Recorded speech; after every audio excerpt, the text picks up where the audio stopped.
এ যুবক মুসলমান, এরে নবীর উম্মতের দল, গুনাহ করার পরে সঙ্গে সঙ্গে বান্দা তওবা করো, যেমন ভাবে সাহাবীরা তওবা করত। সালাবাতুল আনসারী রাদিয়াল্লাহু তাআলা আনহুকে রাসূলুল্লাহ সাল্লাল্লাহু আলাইহি ওয়াসাল্লাম মদিনায় রেখে গিয়েছেন, বাকি সাহাবীরা যুদ্ধের ময়দানে চলে গিয়েছেন। সালাবাতুল আনসারী রাদিয়াল্লাহু তাআলা আনহুর নজর চলে গেল মদিনার এক মহিলার দিকে, এক নারীর দিকে।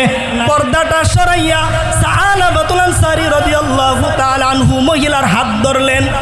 এ যুবক, বেগানা নারীর হাত ধরলে, হাত দিয়ে যদি স্পর্শ করা হয় তাহলে এটা হাতের গুনাহ, হাতের জিনা। চক্ষু দ্বারা যদি খারাপ কোনো নজর দেওয়া হয় তাহলে এটা চোখের জিনা। অন্তর দ্বারা যদি বেগানা নারীর দিকে খারাপ নজরে তাকাইয়া অন্তর দ্বারা যদি খারাপ কোনো চিন্তা করা হয় এটা অন্তরের জিনা। সালাবাতুল আনসারী রাদিয়াল্লাহু তাআলা আনহু হাত ধরার সঙ্গে সঙ্গে মহিলা চিৎকার দিয়ে বলে, এ সালাবাতুল আনসারী, তুমি তো বড় পাপিষ্ট হয়ে গেলা, তুমি তো বড় নাফরমান হয়ে গেলা, তুমি তো বড় পাপিষ্ট হয়ে গেলা, তুমি তো বড় জালেম হয়ে গেলা, তুমি তোমার ভাইয়ের আমানত রক্ষা করতে পারলা না। সালাবাতুল আনসারী রাদিয়াল্লাহু তাআলা আনহু সঙ্গে সঙ্গে হাত ছাড়িয়া দৌড়াইতে শুরু করলো। এ যুবক মুসলমান, মদিনার শহর ছাড়িয়া পাহাড়ের চূড়ায় গিয়ে উঠলো আর কান্না করতেছে, ওগো মালিক আল্লাহ, আমি তো বড় জালেম হয়ে গেলাম, আমি তো বড় পাপিষ্ট হয়ে গেলাম, আমি তো বড় গুনাহগার হয়ে গেলাম। এ যুবক মুসলমান কান্না করতেছে আর আল্লাহর কাছে তওবা করতেছে। ও যুবক, যুদ্ধের পরে সাহাবীরা চলে আসলো। সাদ রাদিয়াল্লাহু তাআলা আনহুর স্ত্রী ছিলেন। সাদ রাদিয়াল্লাহু তাআলা আনহু আসার পরে জিজ্ঞেস করে, আমার বন্ধু সালাবাতুল আনসারী কোথায়? স্ত্রী বলে, তোমার ভাই তোমার আমানত রক্ষা করতে পারে নাই, তোমার ভাই তোমার স্ত্রীর আমানত রক্ষা করতে পারে নাই, তোমার ভাই তোমার স্ত্রীর দিকে খারাপ দৃষ্টিতে তাকাইছে, কোথায় আছে জানি না, তুমি খুঁজে দেখো কোন জায়গায় সে গিয়েছে। এ যুবক মুসলমান, এরে নবীর উম্মতের দল, সালাবাতুল আনসারী রাদিয়াল্লাহু তাআলা আনহু পাহাড়ের চূড়া উড়িয়ে কান্না করতেছে। এইদিকে সাদ রাদিয়াল্লাহু তাআলা আনহু খুঁজতে খুঁজতে চলে গেলেন সালাবাতুল আনসারীর কাছে, গিয়ে বলতেছে, ভাই সালাবা, চলো আমার সঙ্গে চলো, মদিনায় চলো। বলে, না আমি যাব না, এমন এক অপরাধ করেছি, এমন এক অন্যায় করেছি, এমন এক জুলুম করেছি।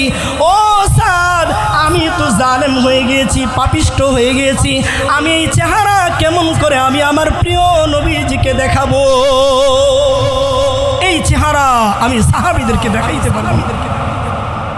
হে যুবক মুসলমান, আল্লাহর গোলাম সালাবাতুল আনসারী রাদিয়াল্লাহু তাআলা আনহু চোখের পানি ছেড়ে দিয়ে কান্না করে।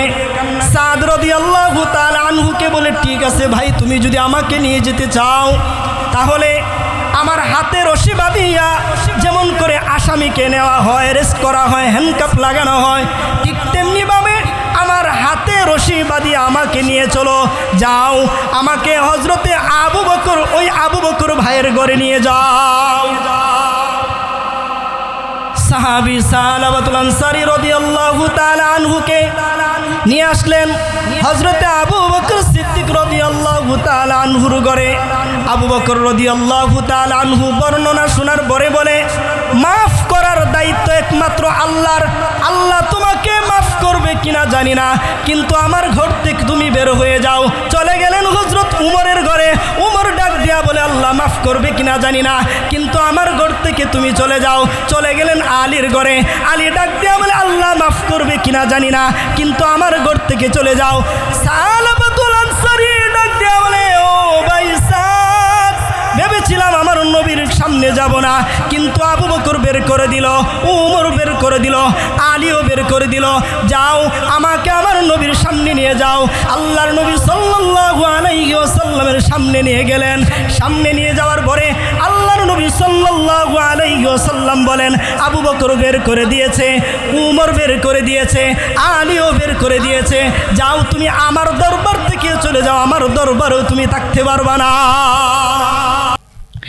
একদিন তোমাকে পরিয়ে কাফন, সঙ্গী স্বজন করবে দাফন, হঠাৎ চলে যাবে আদরের ধন, প্রিয় মা বাবার বাসিয়ে নয়ন, তৈরি থেকো তৈরি রেখো সুন্নতি আমলিমান, একদিন তোমার নাম মসজিদে হবে এলান, নামে সমান জারি হলে করবে আটক, বন্ধ হয়ে যাবে জীবন নাটক। ঠিক কিনা বলেন? হ্যাঁ, নামে যখন সমান জারি হয়ে যাবে তখন কি হ্যান্ডকাপ লাগানো হবে, সব বাহাদুরি সব ক্ষমতা সব কিছুই কি থেমে যাবে। নামে সমান জারি হলে করবে আটক, বন্ধ হয়ে যাবে জীবন নাটক, বাহাদুরি থাকবে না দেহে যৌবন, ফুরিয়ে বসন্ত আসবে শ্রাবণ, তৈরি থেকো তৈরি রেখো পুরানি জীবন বিধান, একদিন তোমারি নাম মসজিদে হবে এলান, একদিন তোমারি নাম মসজিদে হবে এলান, একদিন তোমার হবে বিচার, লাভ হবে না দুনিয়ার ক্ষমতার। বিচার হবে কিনা? সেই দিন যদি বলেন আমি এলাকার বড় নেতা ছিলাম, এলাকার মেম্বার ছিলাম, এলাকার চেয়ারম্যান ছিলাম, এলাকার সৎকুর ছিলাম, এলাকার গোশকুর ছিলাম, কাজ হবে? বলেন, কথা বলেন, কাজ হবে? কোনো কাজ হবে না। অবশ্যই বিচারের কাঠগড়া আমাদেরকে দাঁড়াইতে হবে। দাঁড়াইতে হবে কিনা বলেন?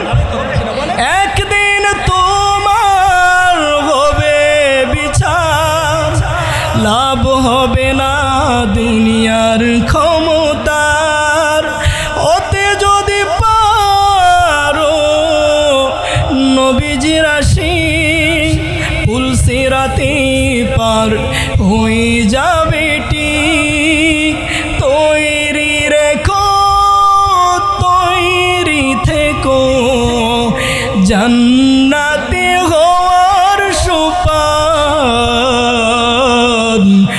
একদিন তোমারি নাম মসজিদে হবে এলান, একদিন তোমারি নাম মসজিদে হবে এলান। وذروا ظاهر الاسم وباطنه إن الذين يكسبون الإثم سيجزون بما كانوا يقترفون।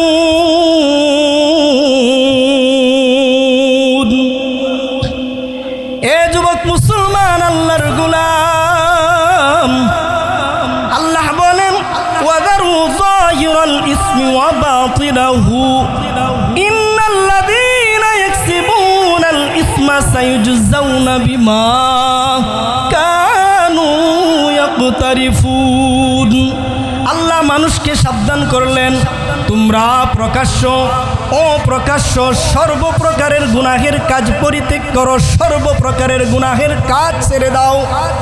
ইন্নাল্লাযীনা ইয়াকসিবুনাল ইসমা সায়ুজজাউনা বিমা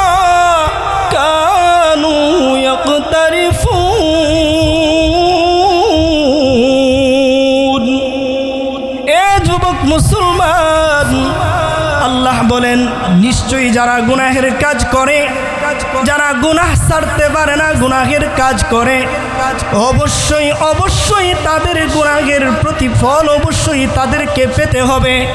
এ যুবক মুসলমান, মরার পরে গুনাহ ছাড়া যাবে না, মরার আগেই গুনাহ ছাড়তে হবে। মরার পরে তওবা করা যাবে না, মরার আগেই তওবা করতে হবে। মরার পরে নিজের জীবনের পরিবর্তন করা যাবে না, মরার আগেই নিজের জীবনটাকে পরিবর্তন করতে হবে। আল্লাহ বলে, বান্দা তওবা করো, আমি আল্লাহর কাছে পানাহ চাও, ক্ষমা চাও। আমি আল্লাহ সব সময় বান্দার জিহ্বার দিকে তাকাইয়া থাকি।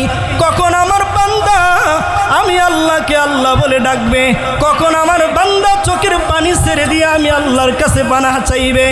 এ যুবক মুসলমান, অন্তর থেকে তওবা করলে, তওবায়ে নাসুহা, খাঁটিভাবে তওবা করলে আল্লাহ তাআলা বান্দার তওবা ফিরাইয়া দেন না। অবশ্যই অবশ্যই আল্লাহ বান্দার তওবাকে কবুল করে নেয়। শুধু বান্দার তওবাকে কবুল করে না, আল্লাহ তাআলা বান্দাকে জান্নাতে কবুল করে। এই জন্য আমার রব আল্লাহ ডাক দিয়া বলে, ওয়াদারু যাহিরাল ইসমি ওয়া বাতিনাহু ইন্নাল্লাযীনা ইয়াকসিবুনাল ইসমা সায়ুজজাউনা বিমা কানু ইয়াকতারিফুন। তোমরা প্রকাশ্য অপ্রকাশ্য সর্বপ্রকারের গুনাহের কাজ ছেড়ে দাও। নিশ্চয়ই যারা গুনাহ করে, গুনাহের কাজ ছাড়তে পারে না, আল্লাহ বলে অবশ্যই অবশ্যই তাহাদেরকে তাহাদের গুনাহের প্রতিফল অবশ্যই তাদেরকে পেতে হবে। এ যুবক মুসলমান, তওবা করতে হবে। কেমন ভাবে তওবা করতে হবে? আল্লাহ আমাদেরকে এমন এক সিস্টেম করে মানুষ বানাইছে, অবশ্যই অবশ্যই গুনাহ করতে মন চায়। রাতের বেলা ঘুমাইতে গেলে যুবক গুনাহ ছাড়া ঘুমাইতে পারে না। কানের মধ্যে হেডফোন লাগাইয়া যুবক গান শুনতে শুনতে ঘুমাইয়া যায়। দিনের বেলা চড়তেছে হাঁটতেছে, যুবক গুনাহ ছাড়া থাকতে পারে না। এ যুবক মুসলমান, আল্লাহ বলেন, ইয়া আইয়ুহাল্লাযীনা আমানু তুবু ইলাল্লাহি তাওবাতান নাসুহা আসা রাব্বুকুম আন ইউকাফিরা আনকুম সাইয়্যাতিকুম ওয়া ইউদখিলকুম জান্নাতিন তাজরি মিন তাহতিহাল আনহার। এ যুবক, আল্লাহ বলে, হে ঈমানদারেরা, তওবা করো, তোমাদের রবের কাছে পানাহ চাও, তওবা করো, এমনভাবে তওবা করো, তওবায়ে নাসুহা। আল্লাহ বলে আন্তরিকভাবে তওবা করো। আসা রাব্বুকুম আন ইউকাফিরা আনকুম সাইয়্যাতিকুম ওয়া ইউদখিলকুম জান্নাতিন তাজরি মিন তাহতিহাল আনহার। আল্লাহ বলে আশা করো, এমনভাবে তওবা করো, আন্তরিকভাবে তওবা করো, আশা করো যে তোমাদের রব তোমাদেরকে মাফ করে দিয়েছেন। শুধু মাফ করে দিয়েছেন তাই নয়, আল্লাহ তাআলা তোমাদেরকে জান্নাত দান করেছেন। তওবা করতে হবে কেমন ভাবে? যেমন ভাবে সাহাবীরা তওবা করত। সাহাবীরা গুনাহ করত না, যদিও ভুলক্রমে যদি গুনাহ হয়ে যাইত সঙ্গে সঙ্গে কুদরতির পায়ে সিজদায় পড়ে যাইত, ছোটাছুটি করত, দৌড়াদৌড়ি করত গুনাহের কারণে, আখিরাতের ভয়ের কারণে, জাহান্নামের ভয়ের কারণে। আল্লাহর নবী সাল্লাল্লাহু আলাইহি ওয়াসাল্লামের প্রিয় একজন সাহাবী সালাবাতুল আনসারী রাদিয়াল্লাহু তাআলা আনহু, আল্লাহর নবী সাল্লাল্লাহু আলাইহি ওয়াসাল্লামের প্রিয় সাহাবী সালাবাতুল আনসারী রাদিয়াল্লাহু তাআলা আনহু, রাসূলুল্লাহ সাল্লাল্লাহু আলাইহি ওয়াসাল্লামের প্রিয় একজন সাহাবী ছিলেন। সাহাবীরা যুদ্ধের ময়দানে চলে গিয়েছেন। আল্লাহর নবী সাল্লাল্লাহু আলাইহি ওয়াসাল্লাম মদিনায় সালাবাতুল আনসারী রাদিয়াল্লাহু তাআলা আনহুকে রেখে গিয়েছেন। এ যুবক মুসলমান, এরে নবীর উম্মতের দল, গুনাহ করার পরে সঙ্গে সঙ্গে বান্দা তওবা করো, যেমন ভাবে সাহাবীরা তওবা করত। সালাবাতুল সালাবাতুল আনসারী রাদিয়াল্লাহু তাআলা আনহুকে রাসূলুল্লাহ সাল্লাল্লাহু আলাইহি ওয়াসাল্লাম মদিনায় রেখে গিয়েছেন। বাকি সাহাবীরা যুদ্ধের ময়দানে চলে গিয়েছেন। সালাবাতুল আনসারী রাদিয়াল্লাহু তাআলা আনহুর নজর চলে গেল মদিনার এক মহিলার দিকে, এক নারীর দিকে। পর্দাটা সরাইয়া সালাবাতুল আনসারী রাদিয়াল্লাহু তাআলা আনহু মহিলার হাত ধরলেন। এ যুবক, বেগানা নারীর হাত ধরলে হাত দিয়ে যদি স্পর্শ করা হয় তাহলে এটা হাতের গুনাহ, হাতের জিনা। চক্ষু দ্বারা যদি খারাপ কোনো নজর দেওয়া হয় তাহলে এটা চোখের জিনা। অন্তর দ্বারা যদি বেগানা নারীর দিকে খারাপ নজরে তাকাইয়া অন্তর দ্বারা যদি খারাপ কোনো চিন্তা করা হয় এটা অন্তরের জিনা। সালাবাতুল আনসারী রাদিয়াল্লাহু তাআলা আনহু হাত ধরার সঙ্গে সঙ্গে মহিলা চিৎকার দিয়ে বলে, এ সালাবাতুল আনসারী, তুমি তো বড় পাপিষ্ট হয়ে গেলা, তুমি তো বড় নাফরমান হয়ে গেলা, তুমি তো বড় পাপিষ্ট হয়ে গেলা, তুমি তো বড় জালেম হয়ে গেলা, তুমি তোমার ভাইয়ের আমানত রক্ষা করতে পারলা না। সালাবাতুল আনসারী রাদিয়াল্লাহু তাআলা আনহু সঙ্গে সঙ্গে হাত ছাড়িয়া দৌড়াইতে শুরু করলো। এ যুবক মুসলমান মদিনার শহর ছাড়িয়া পাহাড়ের চূড়ায় গিয়ে উঠলো আর কান্না করতেছে, ওগো মালিক আল্লাহ, আমি তো বড় জালেম হয়ে গেলাম, আমি তো বড় পাপিষ্ট হয়ে গেলাম, আমি তো বড় গুনাহগার হয়ে গেলাম। এ যুবক মুসলমান কান্না করতেছে আর আল্লাহর কাছে তওবা করতেছে। ও যুবক, যুদ্ধের পরে সাহাবীরা চলে আসলো। সাদ রাদিয়াল্লাহু তাআলা আনহুর স্ত্রী ছিলেন। সাদ রাদিয়াল্লাহু তাআলা আনহু আসার পরে জিজ্ঞেস করে, আমার বন্ধু সালাবাতুল আনসারী কোথায়? স্ত্রী বলে, তোমার ভাই তোমার আমানত রক্ষা করতে পারে নাই, তোমার ভাই তোমার স্ত্রীর আমানত রক্ষা করতে পারে নাই, তোমার ভাই তোমার স্ত্রীর দিকে খারাপ দৃষ্টিতে তাকাইছে, কোথায় আছে জানি না, তুমি খুঁজে দেখো কোন জায়গায় সে গিয়েছে। এ যুবক মুসলমান, এরে নবীর উম্মতের দল, সালাবাতুল আনসারী রাদিয়াল্লাহু তাআলা আনহু পাহাড়ের চূড়া উড়িয়া কান্না করতেছে।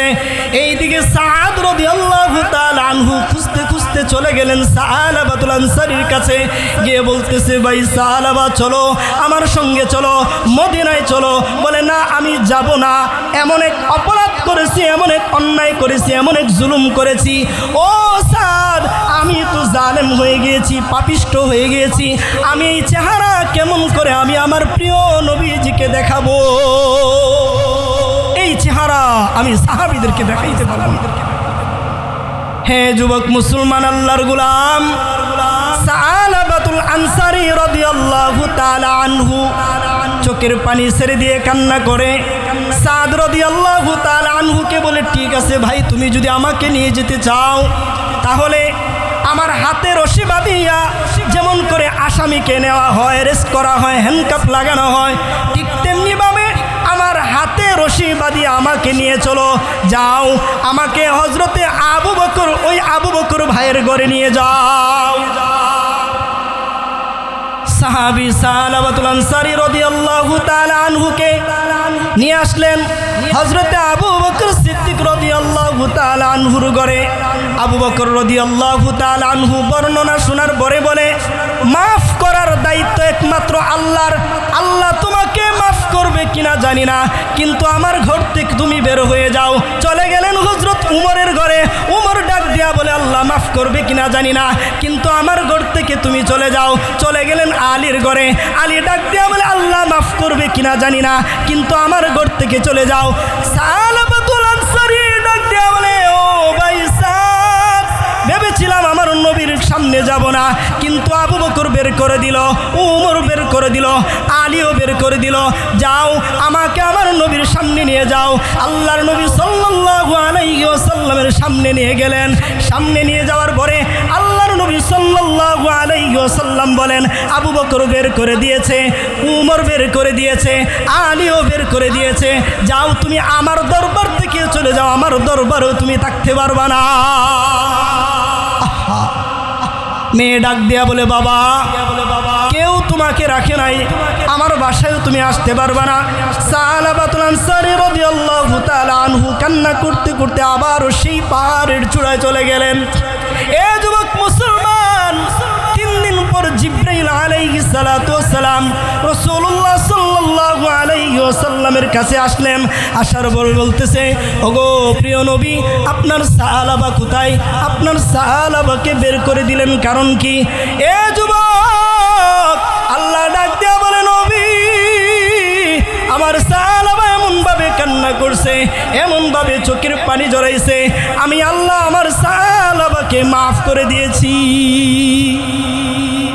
খুঁজতে খুঁজতে আবারও চলে গেলেন। সালাবাতুল আনসারী রাদিয়াল্লাহু তাআলা আনহুকে সেই পাহাড়ের চূড়ায় কান্না করতেছে। হযরত উমর রাদিয়াল্লাহু তাআলা আনহু, আলী রাদিয়াল্লাহু তাআলা আনহু, হযরতে আবু বকর সিদ্দিক রাদিয়াল্লাহু তাআলা আনহু, তারা কিছু রাকালকে পাইলেন। রাকালদেরকে জিজ্ঞেস করতেছে, অমুক এক ব্যক্তিকে তোমরা দেখছো কিনা? বলে, পাহাড়ের চূড়ায় গভীর রাত হলেই কান্না শোনা যায়, এমন বিকটভাবে কান্না করে, কান্নার আওয়াজে আমাদের সন্তানরা ঘুমাইতে পারে। কথা বুঝতে পারছেন? এ যুবক, তওবা করতে হবে। কেমন ভাবে? যেমন ভাবে সাহাবীরা তওবা করেছে। আল্লাহ ডাক দিয়া বলে, ইয়া আইয়ুহাল্লাযীনা আমানু তুবু ইলাল্লাহি তাওবাতান নাসুহা। বান্দা তওবা করো, রবের কাছে তওবা করো। যেমন ভাবে তওবা করলে আল্লাহ তোমাদেরকে মাফ করে দেয়। এ যুবক মুসলমান, সালাবাতুল আনসারী রাদিয়াল্লাহু তাআলা আনহুকে গিয়ে বলতেছে, উমর রাদিয়াল্লাহু তাআলা আনহু বলে, ভাই চলো চলো, আল্লাহর নবী সাল্লাল্লাহু আলাইহি ওয়াসাল্লাম তোমাকে যাওয়ার জন্য বলছেন। বলে, না আমি যাব না। বলে, আল্লাহ তাআলা তোমার ব্যাপারে ওহী নাজিল করছেন। সাদ রাদিয়াল্লাহু তাআলা আনহু চললেন, রওনা দিলেন। হযরতে উমর রাদিয়াল্লাহু তাআলা আনহু ডাক দিয়া বলে, যখন আমরা মসজিদে নববীতে গিয়ে পৌঁছাইলাম, আল্লাহর নবী সাল্লাল্লাহু আলাইহি ওয়াসাল্লাম তখন নামাজে, অর্থাৎ নামাজের ইকামত চলতেছে। আমরা পিছনের কাতারে নামাজ পড়ে দাঁড়াইলাম। আল্লাহর নবী সাল্লাল্লাহু আলাইহি ওয়াসাল্লাম নামাজের সূরা তিলাওয়াত করে, আল্লাকুমুত তাকাসুর হাত্তা যুরতুমুল মাকাবির। আল্লাকুমুত তাকাসুর, এই আয়াত শোনার পরে সালাবাতুল আনসারী রাদিয়াল্লাহু তাআলা আনহু এমনভাবে চিৎকার দিলেন, ওই মসজিদে নববী থরথর করে কাঁপতেছিল। দ্বিতীয় আয়াত যখন পড়তেছিলেন, হাত্তা যুরতুমুল মাকাবির, কবরে যাওয়ার পরে দুনিয়ার সমস্ত কিছুই ধ্বংস হয়ে যাবে। এ যুবক মুসলমান, সালাবাতুল আনসারী রাদিয়াল্লাহু তাআলা আনহু সঙ্গে সঙ্গে মাটিতে পড়ে গেলেন। আল্লাহর নবী সাল্লাল্লাহু আলাইহি ওয়াসাল্লাম নামাজ শেষ করিয়া হযরতে আবু বকর সিদ্দিক রাদিয়াল্লাহু তাআলা আনহুকে ডাকতেছেন, আলী রাদিয়াল্লাহু তাআলা আনহুকে ডাকতেছেন, যাও পানি নিয়ে আসো। সালাবাতুল আনসারী রাদিয়াল্লাহু তাআলা আনহুর মাথায় পানি ঢেলে দাও। আলী রাদিয়াল্লাহু তাআলা আনহু ডাক দিয়া বলে, ওগো আল্লাহর নবী, সালাবাতুল আনসারীর মাথায় আর পানি দিতে হবে না, সে তো আর দুনিয়া নাই, দুনিয়ার মায়া ছেড়ে চলে গেছে। আল্লাহর নবী সাল্লাল্লাহু আলাইহি ওয়াসাল্লাম সালাবাতুল আনসারী রাদিয়াল্লাহু তাআলা আনহুর জানাজার নামাজ পড়াইলেন। যখন নাকি কাঁধে লাশ নিয়ে কবরের দিকে, গুরুস্থানের দিকে যাইতে নিলেন, ও যুবক সাহাবীরা তাকাইয়া দেখে আল্লাহর নবী সাল্লাল্লাহু আলাইহি ওয়াসাল্লাম পায়ের বুড়া আঙুলগুলো উঁচে উঁচে হাঁটতেছে। দাফন কাফন শেষ হওয়ার পরে সাহাবীরা জিজ্ঞাসা করে, ওগো আল্লাহর নবী, আপনি এমনভাবে হাঁটতেছিলেন কেন? আপনি এমনভাবে হাঁটতেছিলেন কেন? আল্লাহর নবী সাল্লাল্লাহু আলাইহি ওয়াসাল্লাম বলে, সালাবাতুল আনসারীর জানাজার নামাজে আল্লাহ তাআলা এত পরিমাণ আসমান থেকে ফেরেশতা পাঠাইছে যে আমি রাসূল দাঁড়ানোর পর্যন্ত সুযোগ পাই নাই। এ যুবক, আল্লাহ এমন এক সিস্টেম করে মানুষ বানাইছে, গুনাহ তো করতে মন চায়, গুনাহ ছাড়া থাকতে পারি না। রাত্রে ঘুমাইতে গেলে গুনাহ করি, দিনে ঘুম থেকে উঠার পরে গুনাহ করি, 24 ঘন্টাই গুনাহ করি। আল্লাহ বলে, বান্দা গুনাহ ছেড়ে দাও। ওয়াদারু যাহিরাল ইসমি ওয়া বাতিনাহু ইন্নাল্লাযীনা ইয়াকসিবুনাল ইসমা সায়ুজজাউনা বিমা কানু ইয়াকতারিফুন। আল্লাহ বলে প্রকাশ্য অপ্রকাশ্য সর্বপ্রকারের গুনাহ ছেড়ে দাও, কেননা গুনাহ এমন এক ভাইরাস, গুনাহ এমন এক ভাইরাস, এই গুনাহ মানুষকে জাহান্নামে নিয়ে যাবে। ও যুবক, রাসূলুল্লাহ সাল্লাল্লাহু আলাইহি ওয়াসাল্লাম বলেন, ওয়াকালা রাসূলুল্লাহ সাল্লাল্লাহু আলাইহি ওয়াসাল্লাম আকমালুল মুমিনিনা ঈমানান আহসানুহুম খুলুকা। পরিপূর্ণ মুমিন ইমানদার ওই ব্যক্তি যার চরিত্র সুন্দর। এ যুবক, চরিত্র যদি সুন্দর না হয়, নামাজ 5 ওয়াক্ত কেন 6 ওয়াক্ত নামাজ পড়লেও কাজ হবে না। চরিত্র যদি সুন্দর যদি না হয়, 100 বার হজ করলেও কোনো কাজ হবে না।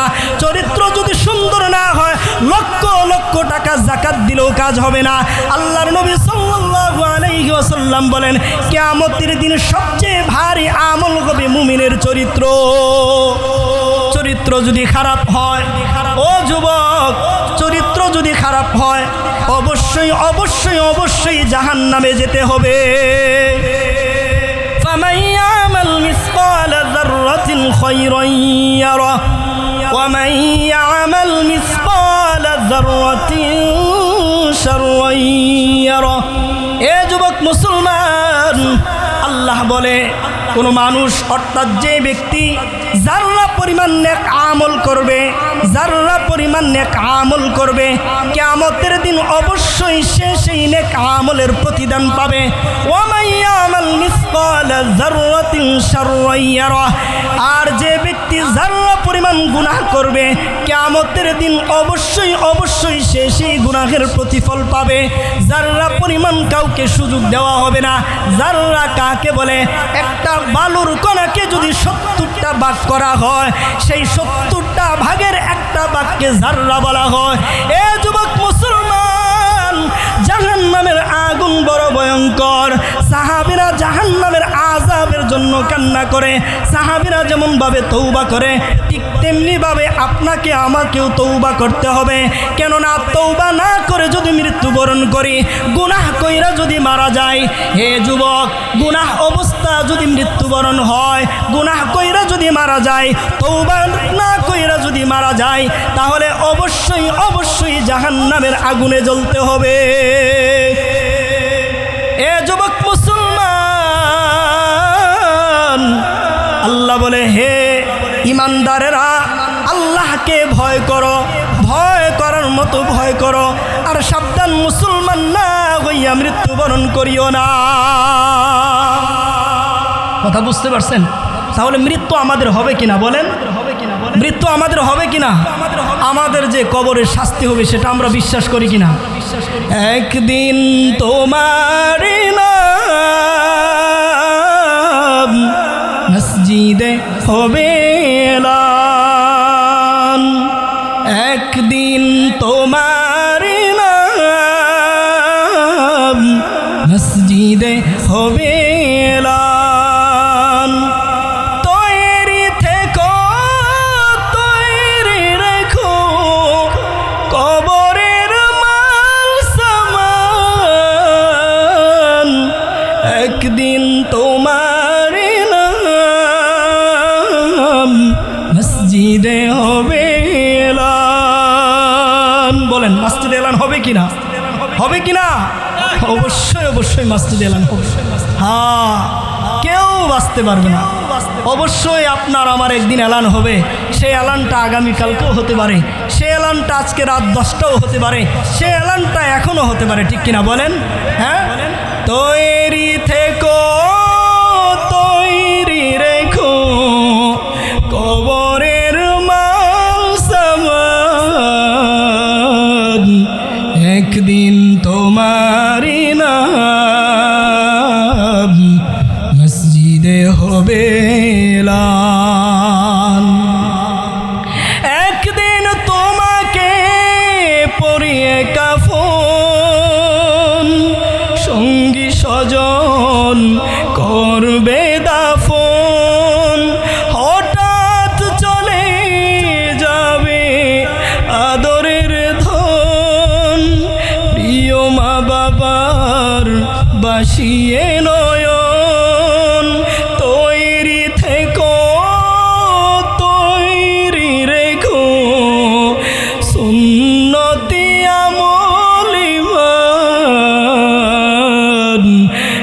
একদিন তোমারি নাম মসজিদে হবে এলান।